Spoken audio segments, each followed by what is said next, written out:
자, 이제 베드로전서를 마치고 베드로후서를 이제 보게 되는데, 베드로후서는 베드로전서를 이제 쓴 다음에 한 3, 4년 뒤에 기록한 것이라 이렇게 볼 수가 있습니다.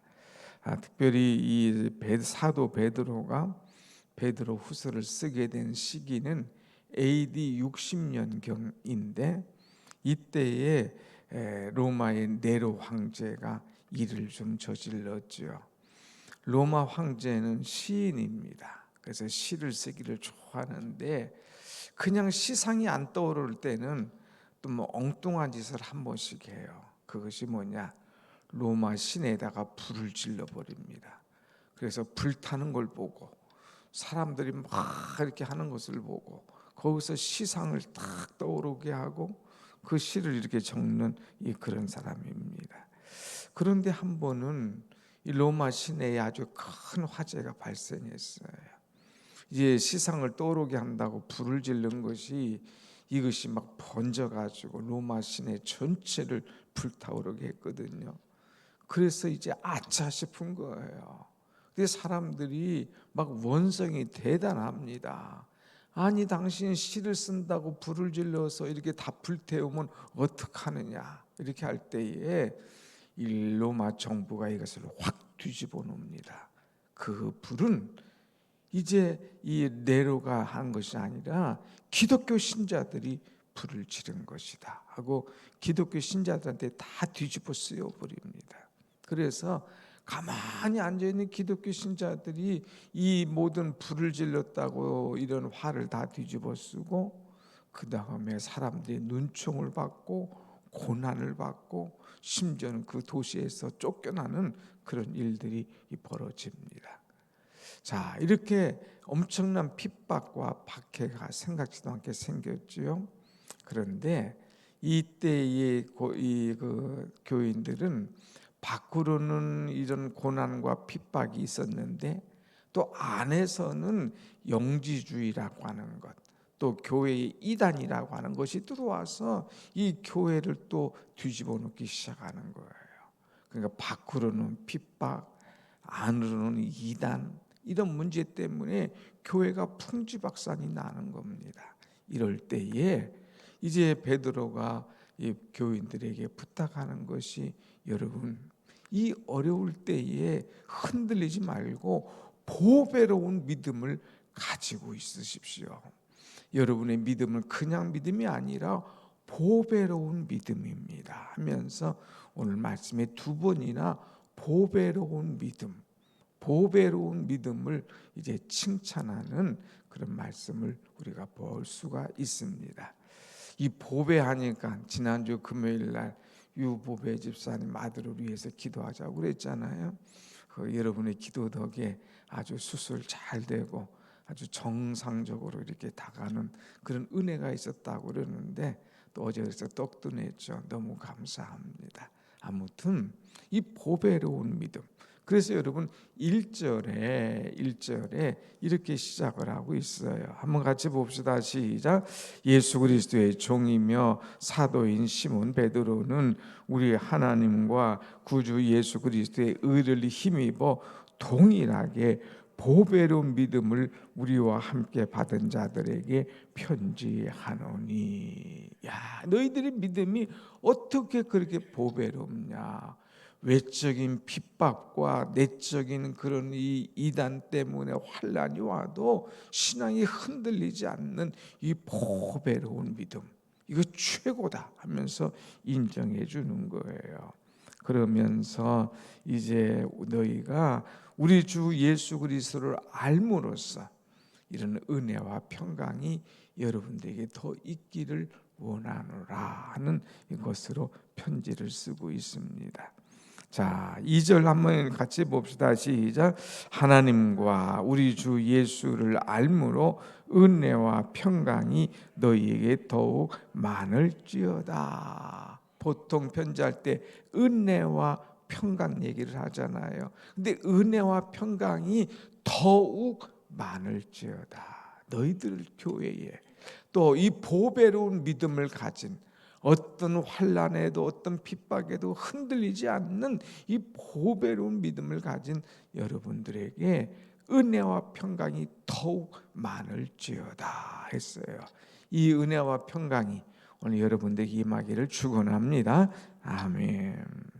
그러면서 이제 4절에 보면 이런 말씀을 했어요. 4절 시작.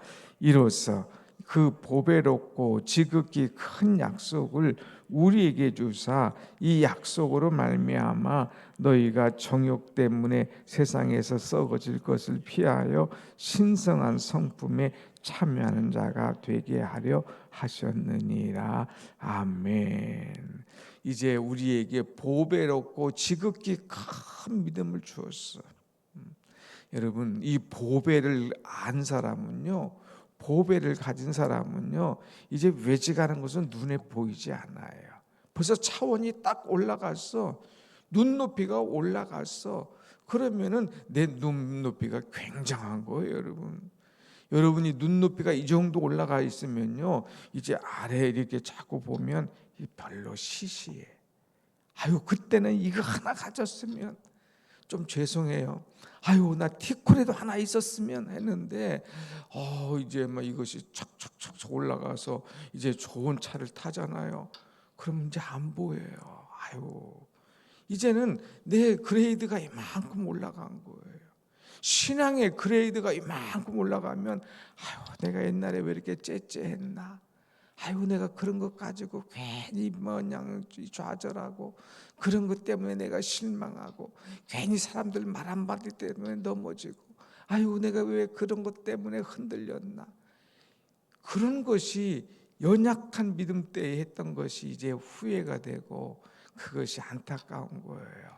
다 이만큼 수준이 올라오면 이제는 더 위만 바라보는 거예요. 신의 성품에 참여하는 하나님의 은혜 속에 가는 이제 찌꺼기 이제 뭐 하찮은 것 그런 것들이 안 보이는 거죠.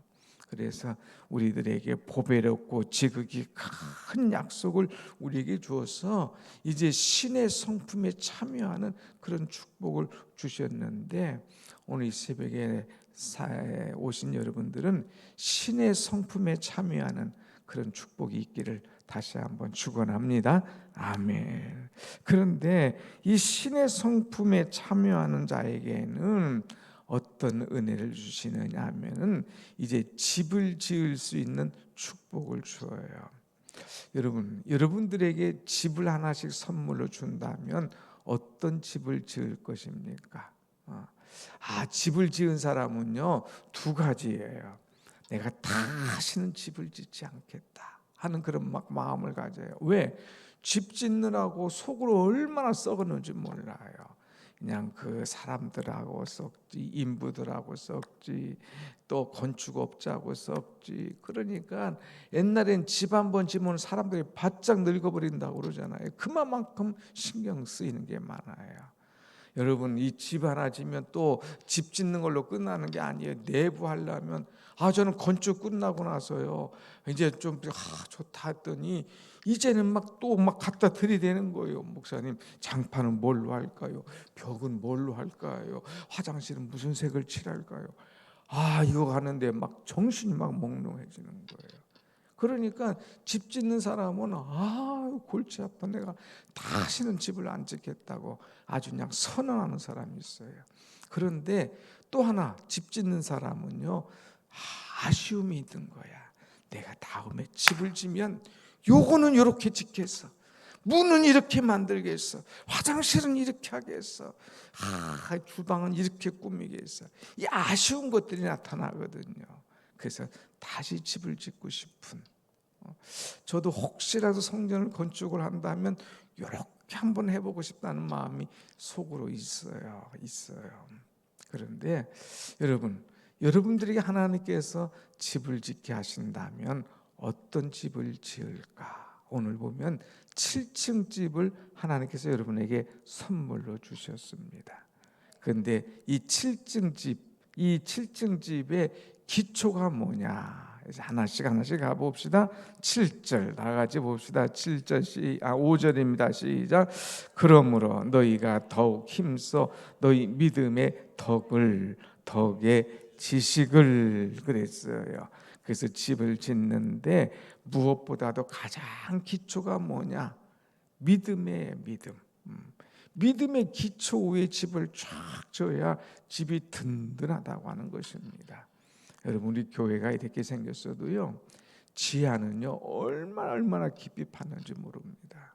하도 깊이 파니까 아파트 공사하는 업자들이 와가지고 도대체 지하를 몇 층까지 늘렸냐고, 그렇게 깊이 파느냐고. 지하 없어요. 기계실하고 소방실만 딱 들어가 있거든요. 그런데 어떤 지진이 와도 흔들리지 않도록 말이야. 얼마나 깊이 파가지고 탄탄한지요. 그 기초가 탄탄해요. 기초가 탄탄해요. 여러분, 신앙도요, 기초가 탄탄해야 됩니다. 그래야 흔들림이 없어요. 기초가 예수 그리스도 믿음 위에 탄탄해야 아무 이상 없다고 하는 것입니다. 여러분, 항상 여러분의 믿음은 예수 그리스도의 반석 위에, 기초 위에 탄탄하게 서 있는 그런 은혜가 여러분 속에 있기를 간절히 축원합니다. 아멘. 그러면 이제 집을 짓는다니까, 아이고 목사님 무슨 집을 짓나 그랬는데, 신앙의 집을 짓는단 말이에요. 신앙의 집. 근데 이 신앙의 집을 기초를 탄탄하게 하고 그 다음에 1층에다가는 어떤 것을 집을 짓느냐? 어떤 거예요? 믿음의 덕을 그랬어요. 1층에는 덕을 세우는 집을 지어라고 하는 거예요. 여기 다른 데는 잘 모르겠지만 이렇게 이쪽 위에 우리 집사님 집부터 해가지고 이렇게 쭉 집이 보이잖아요. 밤에 불을 쫙 켜면은 뭐 거실 물도 보이고 뭣도 보이고 그러잖아요. 그런데 어떤 집은 특이하게 1층에다가 집을 짓지 않고 뭐 방을 만들지 않고 이제 뭐 사람들 거기 같이 사는 2층, 3층, 4층 사는 사람들이 로비에 와서 함께 차 마실 수 있는 그런 공간을 만들어 놓은 집도 있어요. 뭐예요? 우리 같이 위에 있게 지내자 이거예요. 심지어는 요즘 아파트 들어가면 내 옆집에 누가 사는지도 몰라. 그러니까 죽었는지 살았는지도 몰라. 그런 집들 많잖아요. 그러니까 1층에다가 딱 공간을 만들어놔. 그래서 여기는 같이 차 마시는 공간, 서로 이야기하는 공간, 이 이웃과의 관계하는 공간, 이거예요. 이것을 여러분 무슨 말이냐? 신앙의 기초 위에 덕을 세워라 이거예요.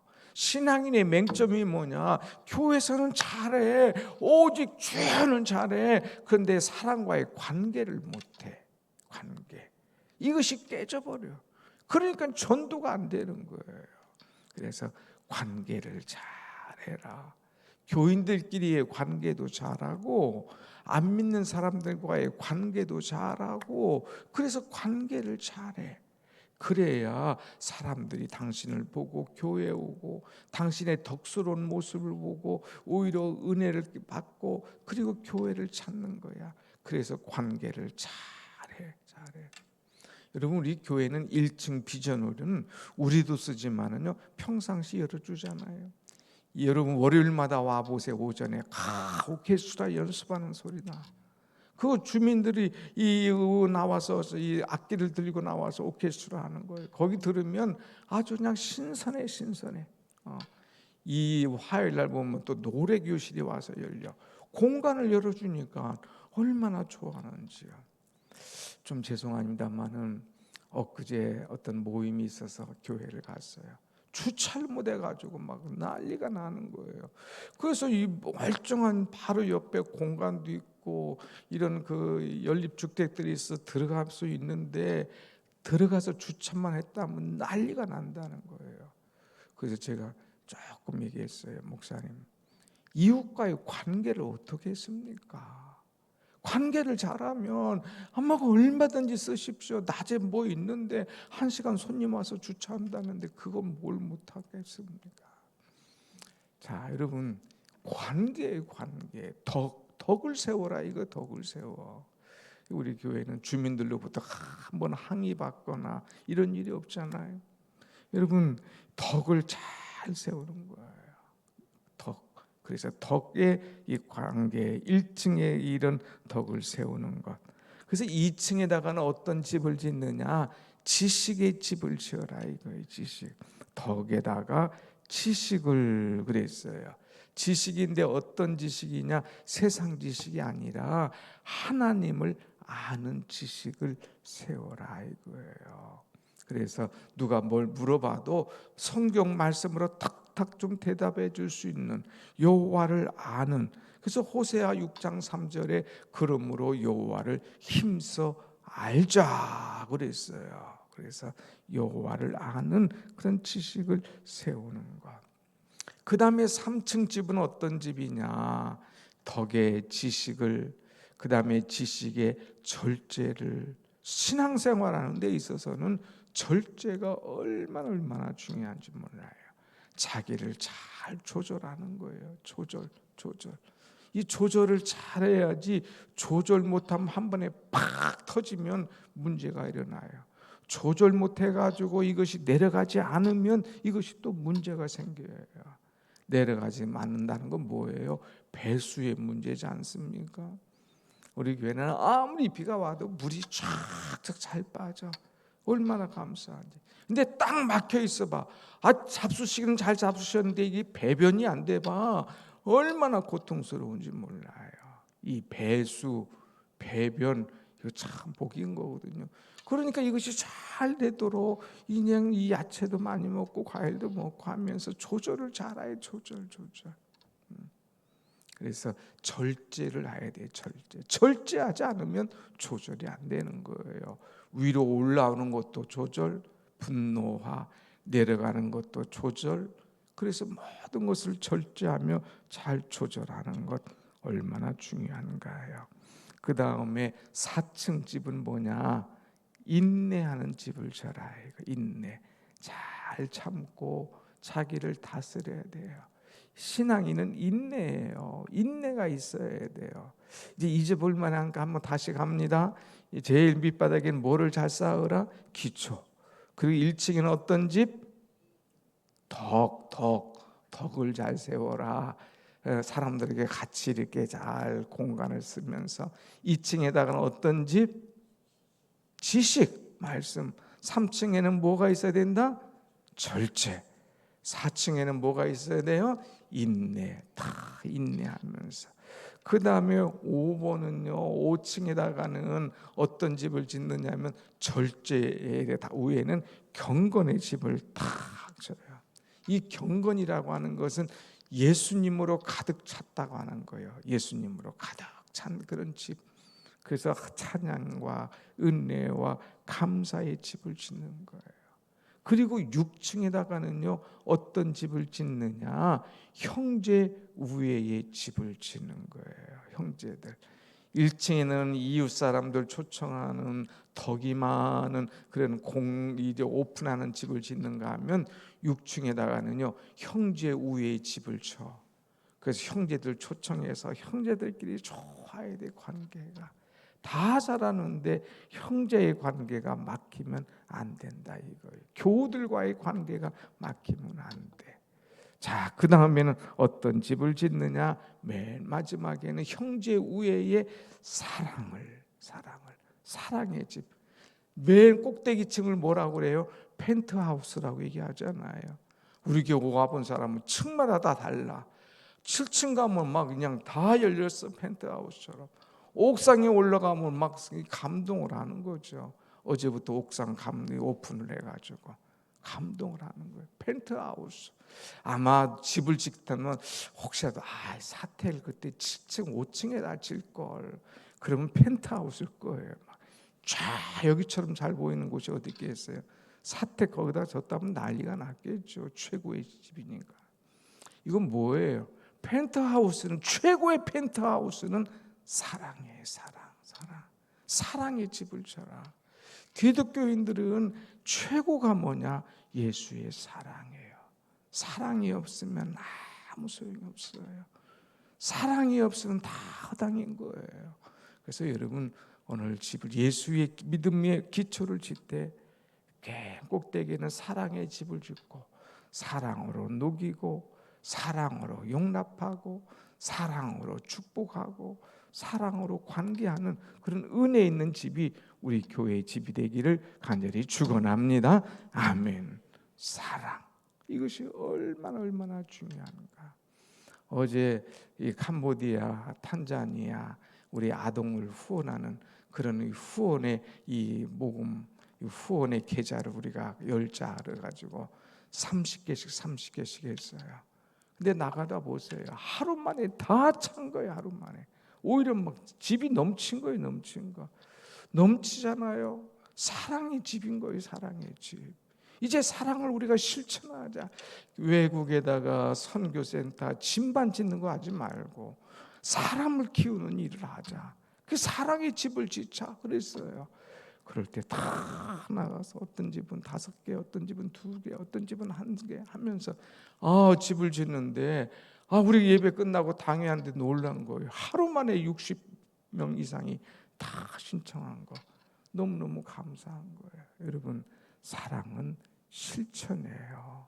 여러분의 펜트하우스, 사랑의 집을 짓고 이 사랑을 실천한 은혜가 여러분 가운데 임하시기를 간절히 축원합니다. 아멘. 아직 설교할 게 많이 남았는데 6시인 거예요. 땡 끝나겠습니다. 우리 교회는 이게 좋잖아요. 그래서 새벽에 6시면 딱 끝날 수 있도록 기도하겠습니다. 은혜로우신